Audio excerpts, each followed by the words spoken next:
Section 1, Peace on the Lake and Karen's Obsession. There's a certain magic about mornings by the lake, a calmness that settles deep into your soul, the kind that makes you forget the chaos of the world and remember what it feels like to simply exist in peace.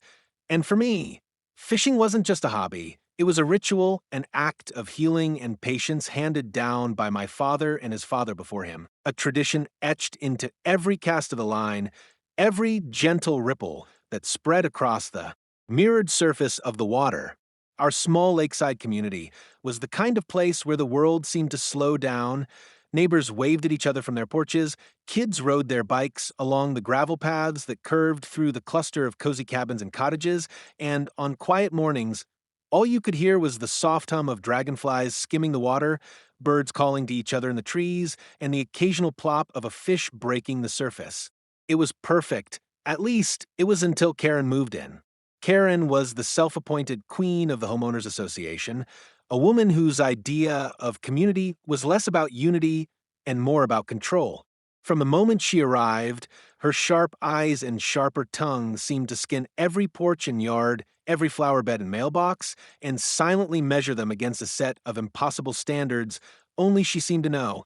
Her perfectly coiffed hair, pastel cardigans, and immaculate manicure might have fooled a stranger into thinking she was harmless, but those of us who had lived here long enough knew better. Karen was the storm that rolled in on sunny days, the person who could turn a friendly wave into a HOA violation. It started small, with Karen sending out friendly reminders about lawn lengths, fence heights, and the color of porch furniture, but her attention soon fixated on me and my fishing habit. To Karen, fishing wasn't the peaceful pastime. It was an unsightly activity that disrupted the serenity of the lake, or so she claimed in the first of many passive-aggressive HOA emails. At first, I laughed it off. I thought no one could seriously object to someone sitting quietly at dawn with a fishing rod, bothering no one. But Karen wasn't just someone, she was a woman who craved control like oxygen and the idea of anyone enjoying themselves in a way she hadn't approved of not at her. I began to notice her car parked suspiciously close to my property whenever I went down to the dock. She'd sit there pretending to be on her phone, but I could feel her eyes on me, watching, judging, waiting for some infraction she could latch onto. I'd wave, forcing a smile, but her tight-lipped smirk in return sent a chill down my spine. At HOA meetings, she started making comments about how certain residents were turning the lake into a public spectacle, and soon, whispers spread around the neighborhood. Some of the neighbors sympathized, offering polite smiles and telling me not to let her get to me, but others, those who feared her wrath, kept their distance, afraid of being caught in her crosshairs. The more Karen realized her intimidation tactics weren't working, the more determined she became to prove that I was breaking rules, even if she had to invent them. I'd come home to letters tucked into my doorframe, carefully worded but dripping with hostility, citing bylaws that didn't exist, warning me about fines and further action. At one point, she even printed out laminated no fishing signs and stuck them along the edge of the lake near my dock, signs that mysteriously vanished overnight. I still don't know which neighbor helped me take them down, but I'll be forever grateful. For me, fishing wasn't just a pastime, it was a lifeline. After losing my job the year before, I'd found solace in those quiet mornings, watching the sun rise over the lake, feeling the tug of a fish on the line, and remembering that life wasn't just about deadlines and paychecks. Karen's harassment wasn't just irritating. It felt like an attack on the one piece of peace I'd managed to carve out of an otherwise chaotic life. Still, I refused to give in to her demands. I wasn't about to stop fishing just because someone decided they didn't like seeing me enjoy myself. I tried to reason with her once, catching her on her morning walk as she marched briskly past my dock. "Morning, Karen," I said, keeping my tone friendly but firm. "Listen, I know you don't like me fishing here, but I've checked the HOA bylaws. There's nothing in there about fishing being against the rules." She didn't even break her stride, her nose lifting slightly in the air as if my presence offended her. "Just because it's not written," she said curtly, "doesn't mean it's appropriate." I stared after her, stunned by her audacity. "Appropriate?" I muttered under my breath. She spun on her heel, her eyes narrowing. "You heard me. This lake is for decorative purposes, not for. She waved her manicured hand in disgust, as if struggling to find a word that could accurately capture her disdain for my fishing pole and tackle box. For whatever this is, I almost laughed at the absurdity of it, but the edge in her voice made me pause. This wasn't just about fishing. This was about power. Karen didn't like that I wasn't intimidated by her, that I wasn't willing to bend just because she said so, and that made me her new project. She would stop at nothing until I either gave in or was punished. Over the next few weeks, Karen's obsession reached a fever pitch. She began patrolling the neighborhood more frequently, clipboard in hand, stopping in front of my dock to take pictures as if documenting a crime scene. She even showed up at my doorstep one evening with 2 HOA board members in tow, accusing me of lowering property values by leaving fishing equipment on my dock. I invited them in, made coffee, and calmly showed them the bylaws. The board members exchanged awkward glances, clearly embarrassed, while Karen's face turned crimson with frustration. "We'll see about this," she hissed as she stormed out of my house, her heels clicking furiously on the wooden porch. I thought that might be the end of it, but Karen was just getting started. She wasn't going to settle for HOA rules, she was going to rewrite them. I started hearing rumors from neighbors that she was trying to push through new regulations that would ban fishing altogether. "She's obsessed," one of my neighbors whispered as we chatted by the mailbox. "She's been making calls to the HOA board every day, trying to get them to vote on it." I sighed, exhaustion creeping in. I'd always been a laid-back person, someone who preferred peace over conflict, but Karen was dragging me into a war I hadn't asked for. Still, there was a part of me that refused to let her win. My father always said, "You don't back down from a bully or they'll never stop," and I wasn't about to start now. So I kept fishing, kept smiling at her as she glared at me from across the lake, and pretended her nonsense didn't bother me, even though deep down, the stress was starting to take its toll. What I didn't know then was that Karen's obsession was about to backfire spectacularly. She thought she was untouchable, that her connections with the HOA board made her invincible, but she was about to pick a fight with someone she couldn't intimidate, a state ranger with the authority to shut her down. Section 2, Karen's Crusade, and the HOA Warpath Karen's Crusade against me began with whispers and petty letters, but by the time summer rolled in, it had escalated into a full-blown war, one that seemed almost ridiculous in scope but was terrifying in its persistence, because Karen wasn't the kind of person who let go of a grudge. She was the kind of woman who would dig her heels into the ground and keep fighting until either she won or she destroyed herself trying. I started noticing the subtle shifts in the neighborhood. The way certain neighbors would avoid making eye contact when I waved, the way others would glance nervously toward Karen's pristine colonial-style house when we chatted by the mailboxes, as if even talking to me might put them on her bad side. Karen had a way of wielding influence that was almost frightening. She knew how to manipulate, to intimidate, to make people feel like siding with her was safer than standing up to her. And it wasn't just about fishing anymore. She started picking apart every detail of my life, sending me letters about the color of my shutters, the angle of my mailbox, and even the unsightly way my truck was parked in my own driveway.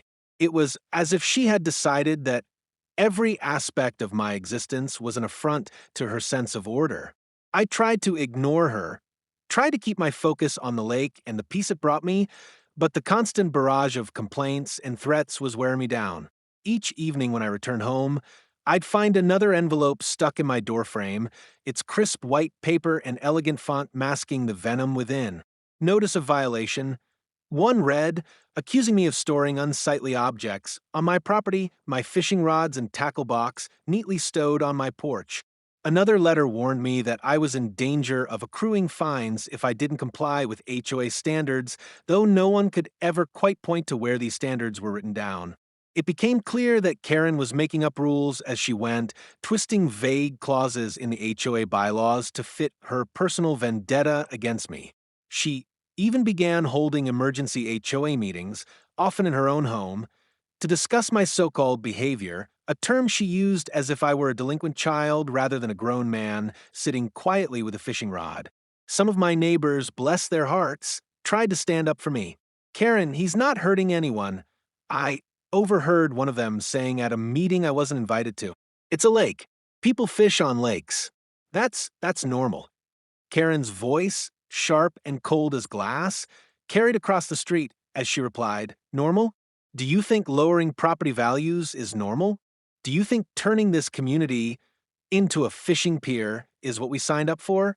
We moved here for peace and serenity, not bait buckets and fishing lines cluttering the view.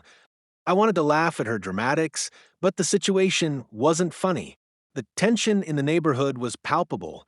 Friendships that had lasted for years were strained as Karen's obsession turned into a spectacle. I was painted as a troublemaker, someone who was ruining the community by daring to enjoy a centuries-old pastime. People started whispering about fines and liens, and while I knew Karen didn't have the power to unilaterally fine me without a proper vote, the fear she instilled in others was enough to make me uneasy. One morning, I woke up to find a new sign posted near my dock. This one laminated and nailed directly into the wooden railing.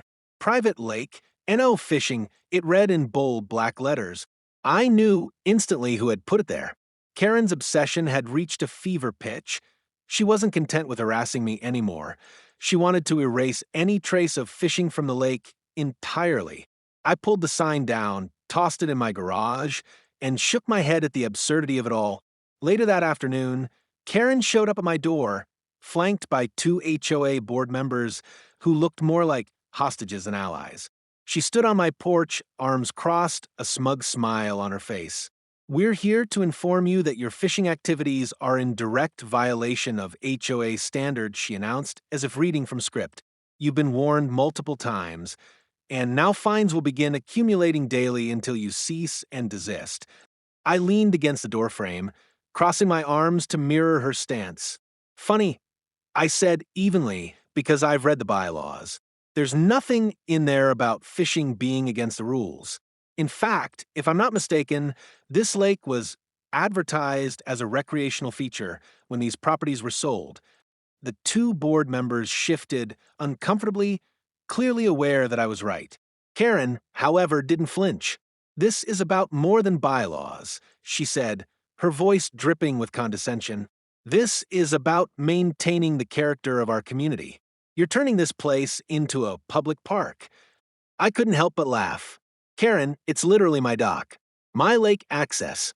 How am I turning this into a public park by fishing on my own property? Her smile faltered, and I saw a flicker of frustration in her eyes. She wasn't used to people pushing back. Most of the neighborhood had learned to bow to her will, to avoid her wrath by quietly complying with her demands. But I wasn't about to give in. Not this time. You'll regret this, she said finally, her voice low and cold. You'll regret embarrassing me. She turned on her heel and marched back to her car, her entourage scurrying after her like nervous ducklings. I watched her drive off, her SUV's tires kicking up gravel as she sped away, and for the first time, I felt a flicker of unease.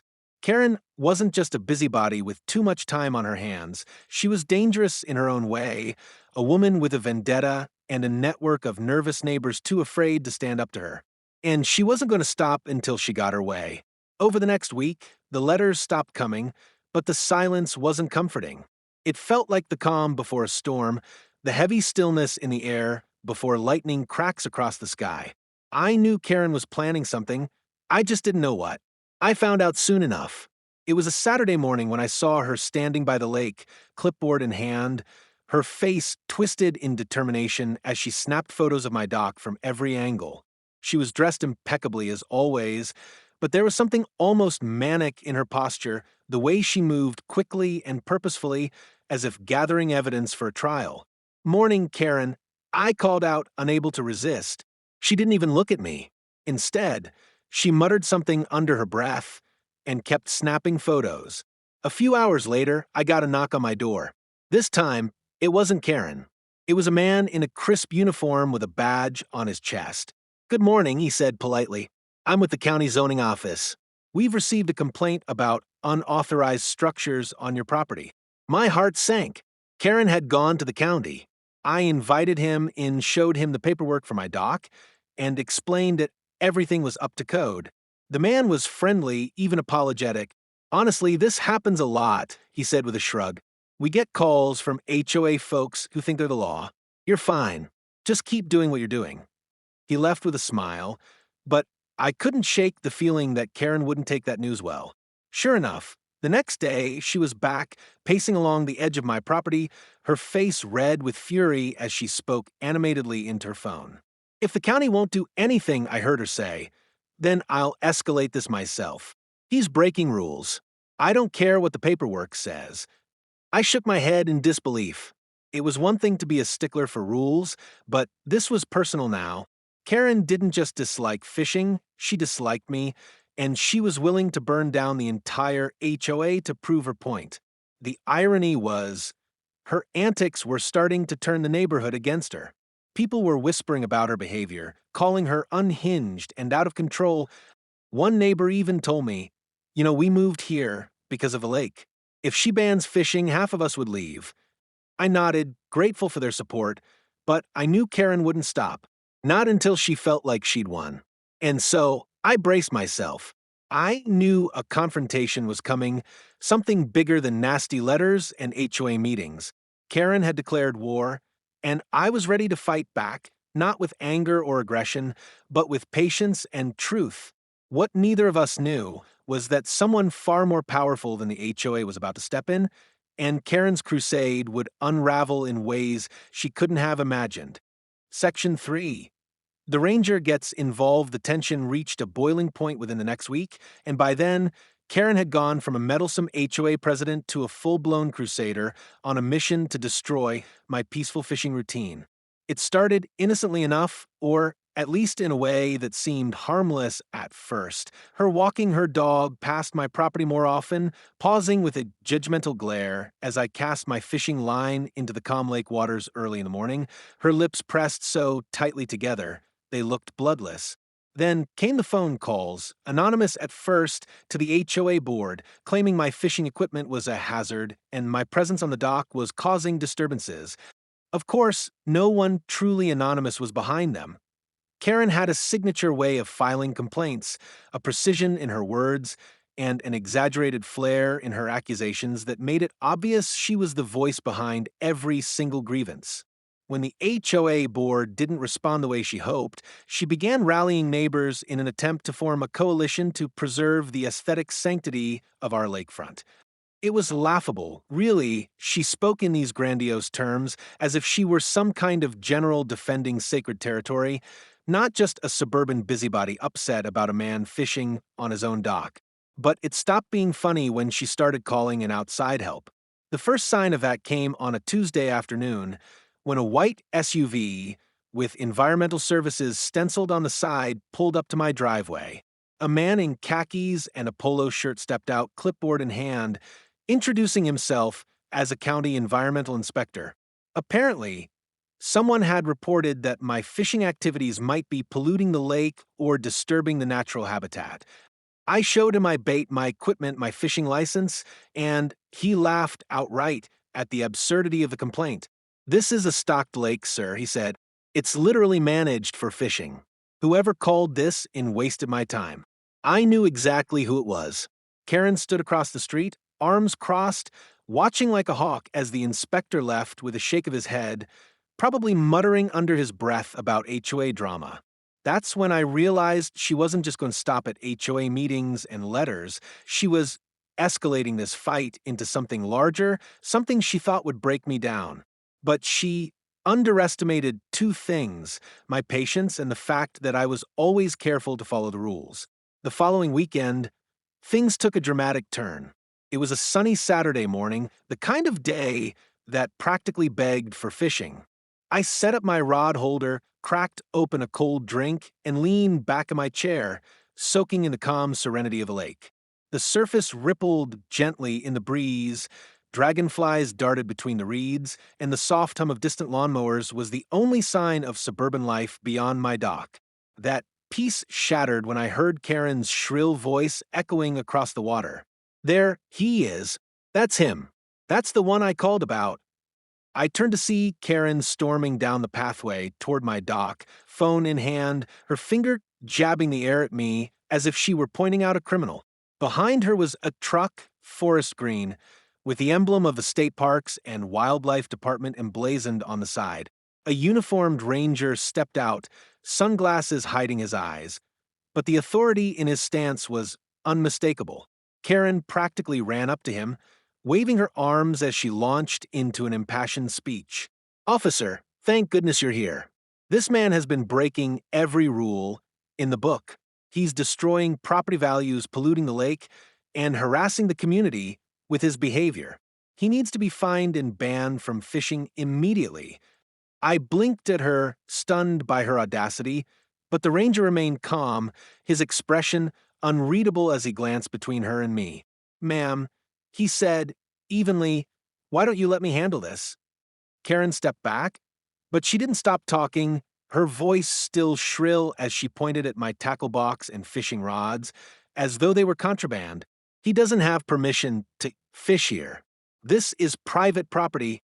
He's violating HOA standards. I've reported him to the board, to the county, to anyone who will listen, and no one is doing anything. You have to do something." The ranger turned to me, adjusting his hat.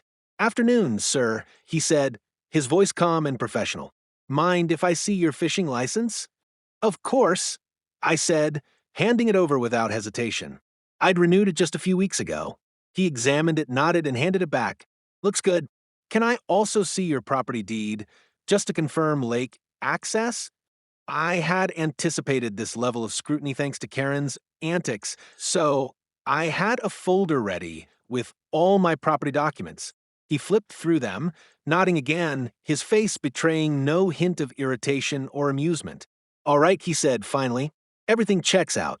You're fishing on your own dock with a valid license on a lake that is stocked and open for recreational fishing. You're not breaking any rules." Karen's face turned red, her mouth opening and closing like a fish gasping for air. "What do you mean he's not breaking any rules?" she shrieked. "You can't just let him do this. This is a private community. He's ruining everything." The ranger turned to her, his tone firm but polite. "Ma'am, with all due respect, you called us out here for a perfectly legal activity. This gentleman is fully within his rights to fish from his property. There's nothing illegal happening here." Karen looked like she'd been slapped. But the HOA," she stammered. "We have standards. We have rules. He's lowering property values. He's setting a bad example." The ranger removed his sunglasses, his sharp eyes fixing on her with the kind of look that made even the boldest troublemakers shrink. "Ma'am," he said, his voice low and authoritative, "my job is to enforce state and local laws, not HOA politics. This man has a valid fishing license, his dock is permitted, and this lake is managed for recreational use. If you continue to file false complaints, you could face legal consequences for wasting department resources." Karen's jaw dropped. "Excuse me? Are you threatening me?" she screeched, her voice echoing across the water so loudly that a few neighbors peeked out of their windows to watch the spectacle. The ranger didn't flinch. "Not a threat, ma'am. Just a statement of fact. We take misuse of state resources seriously. Calling in false complaints to law enforcement is a serious matter." For once, Karen seemed at a loss for words. She sputtered and fumed, pointing at me as if hoping the sheer force of her indignation would sway the ranger. "This is ridiculous," she finally yelled. "You're all useless. This neighborhood is going to the dogs." And with that, she spun on her heel, stormed back up the pathway, and climbed into her SUV, slamming the door so hard the echo bounced off the water. The ranger watched her drive off, then turned back to me with a small smile. "You've got quite the neighbor there," he said dryly. I chuckled, shaking my head. "You have no idea. He handed me a card. If she keeps this up, give me a call. We've been dealing with an uptick in HOA folks try and play cop, and frankly, we're getting tired of it. You're fine. Keep fishing." I thanked him, relief washing over me like a wave. For the first time in weeks, I felt like someone with real authority had my back. But Karen's humiliation that day didn't end the battle. It only made her more dangerous. Over the next few days, whispers rippled through the neighborhood about the scene by the lake. People were talking, and not in Karen's favor. "Did you hear the ranger told her off?" I overheard one neighbor saying. "She called in a state officer over fishing." "Who does that?" Another neighbor confided in me that they were tired of Karen's reign of terror and were considering organizing a recall vote to remove her as HOA president. I smiled and thanked them, but I knew Karen wouldn't let go of power easily. If anything, she would double down, desperate to regain control after being embarrassed in front of both the ranger and the community. And I was right.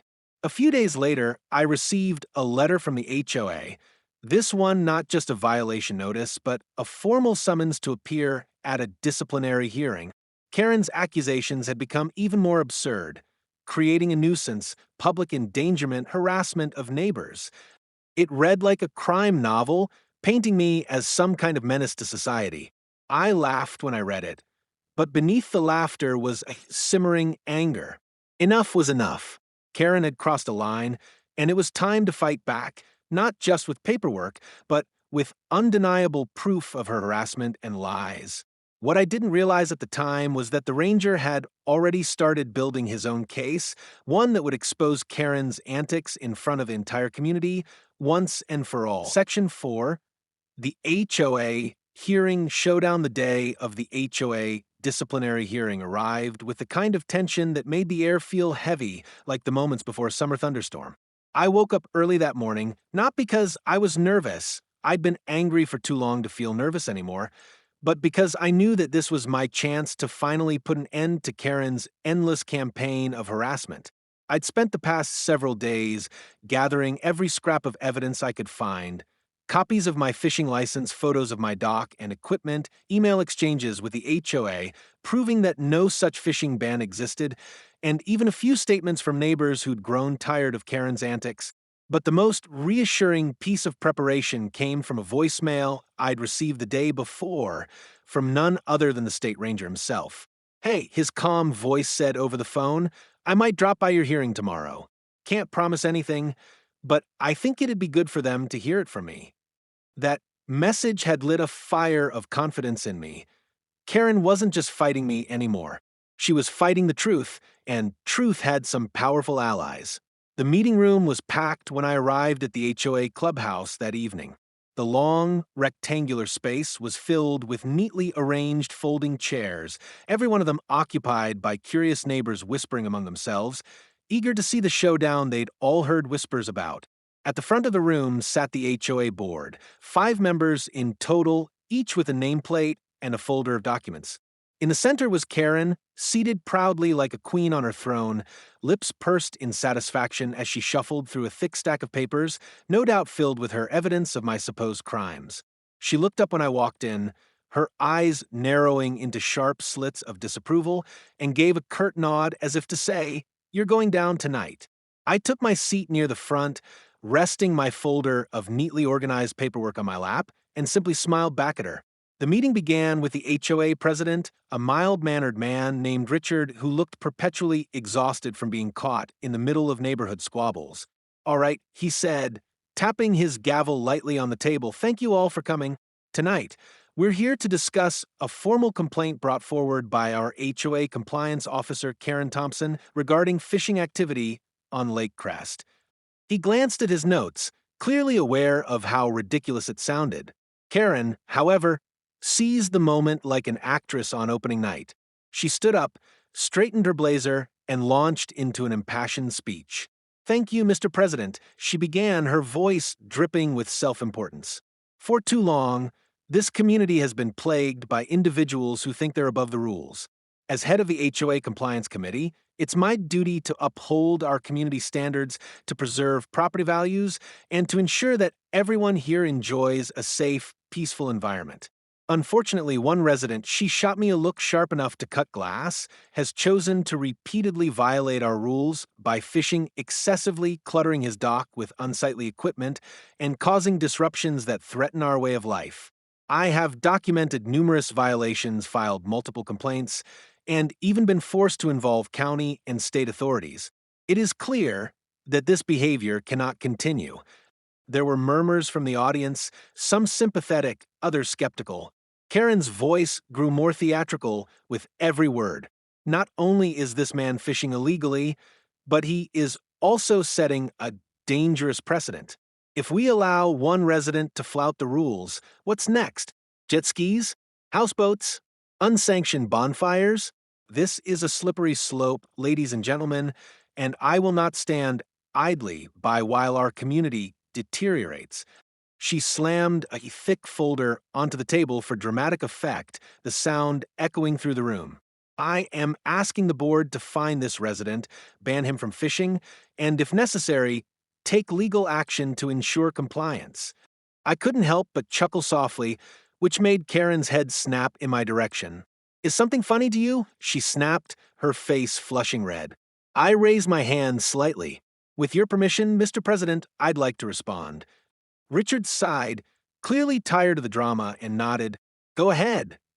I stood up slowly, taking my time, and opened my folder of documents. First of all, I said, my voice steady but loud enough for the entire room to hear, I'd like to thank everyone for coming tonight. I know HOA meetings aren't usually this exciting, but let me make one thing perfectly clear. I am not breaking any rules. I have a valid state fishing license, which I renewed last month. I held up the laminated card for everyone to see. My dock is fully permitted, inspected, and in compliance with every regulation. I laid out the official permits on the table, sliding them toward Richard. And as for this so-called fishing ban, there isn't one. I've reviewed every page of the HOA bylaws, and there's not a single word about prohibiting fishing from your own property. Karen has been fabricating rules to harass me because she personally doesn't like the sight of someone enjoying the lake. Gasps rippled through the room, and Karen's eyes widened. That is a blatant lie, she shrieked. You are a liar, and Karen, Richard interrupted, holding up his hand. Please let him finish. I continued, pulling out a series of printed emails. Here are copies of emails I've exchanged with the board, confirming there is no fishing restriction. And here, I said, holding up another piece of paper, is a statement from the State Parks and Wildlife Department confirming this lake is stocked and managed specifically for recreational fishing. The murmurs grew louder now, and I could see neighbors exchanging glances, some shaking their heads at Karen. And finally, I said, my voice growing sharper, let's talk about the false reports. Karen has called county inspectors, environmental services, and even the state ranger, wasting taxpayer dollars and time. She has harassed me in my own yard, disrupted my peace, and turned this entire community into her personal kingdom. Well, I'm done being her target. I glanced toward the back of the room, where the doors suddenly swung open. Right on cue, the ranger walked in, his uniform crisp, his presence commanding. Conversations halted as every head turned toward him. He strode to the front of the room, removing his hat and nodding at Richard. Sorry I'm late, he said calmly. I heard there was a hearing tonight. I figured I should share what I know. Karen visibly paled, her confident posture faltering as the ranger took a seat at the table. Richard gestured for him to speak. Go ahead, officer. The ranger leaned forward, resting his arms on the table. My name is Ranger Thomas Hale, State Parks and Wildlife Department. A complaint was filed recently alleging illegal fishing activity on this property. He glanced at Karen briefly, his expression unreadable.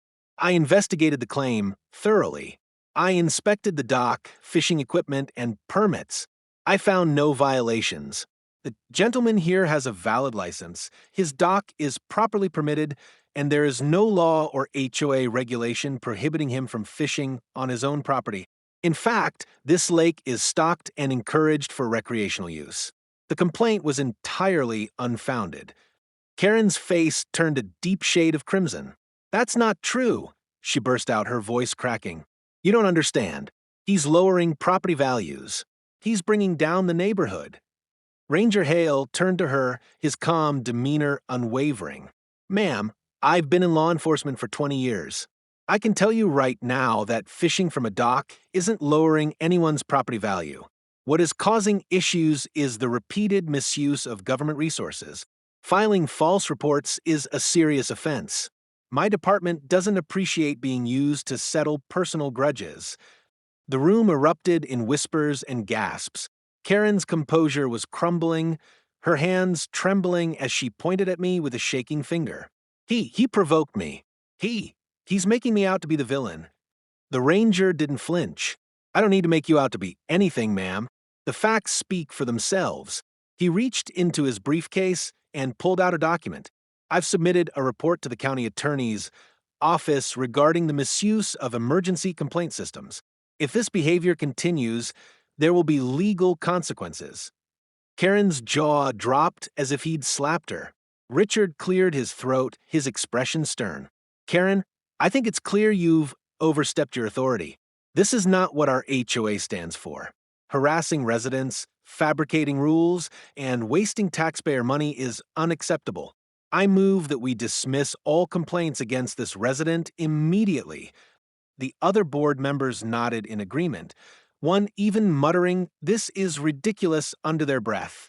Karen looked around wildly, her eyes pleading with the audience for support, but all she saw were cold stares and shaking heads. The power she once wielded so effortlessly had evaporated in an instant. "No," she screamed, slamming her hands on the table. "You're all blind. He's ruining everything. This neighborhood used to be perfect, and now it's enough," Richard said firmly, his voice cutting through her rant. "This meeting is over. The complaint is dismissed. And Karen, we'll be discussing your position on this board at our next executive session." Gasps echoed through the room at that statement, and Karen's face went pale as she realized her throne was slipping out from under her. She stood abruptly, grabbing her papers and storming out of the room, her heels clicking angrily against the tile floor. The door slammed behind her, and the tension in the room finally broke. Neighbors began clapping, at first softly, then louder, until the whole room was filled with applause. I felt a wave of relief wash over me as Ranger Hale stood and patted me on the shoulder. "You handled that well," he said with a rare smile. "But something tells me this isn't the last we've seen of her." I chuckled. "Probably not. But at least now I've got backup." He nodded. "You do. Don't hesitate to call if she tries this again." As the room cleared out, neighbors approached me one by one, offering words of support and sympathy. Some even apologized for not stepping in sooner, admitting they'd been too intimidated by Karen's iron grip on the HOA. But now, the spell was broken. For the first time in years, people felt free to speak their minds, to question her authority, and maybe even to take their neighborhood back from her tyranny. As I walked home that night, fishing rod in hand, I felt lighter than I had in weeks. The war wasn't over yet, but I'd won a major battle and Karen knew it. Section 5, Justice, Calm Waters, and a lesson learned. The ripple of laughter that followed Karen's humiliating retreat that afternoon was like a gentle wave across the lake, soft and slow at first, but then widening, spreading into every conversation and corner of our little community.